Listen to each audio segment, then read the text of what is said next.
हौवा गोदान सोर जाखो बेलाय आयै आंनाव सोरखौ लाबोखोसै नोंलाय आबै नै सफैबायानो जोङो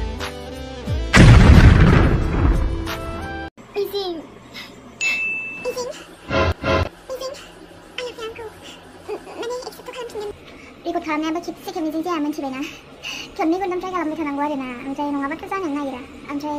बिदिनो डायलगखौ बारे बारे होफिननांगौ जायो माथो खालामबावनो उफैयो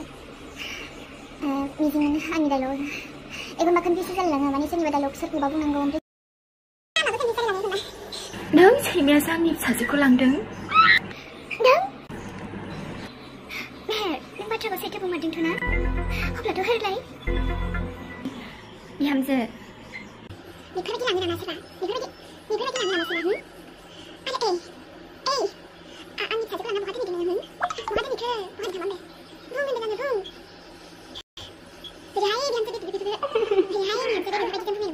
दानि सिदा खालामनाय बेखौ भिडिअखौ बानायगासिनो नै थाबैनो नुनो मोनगोन दे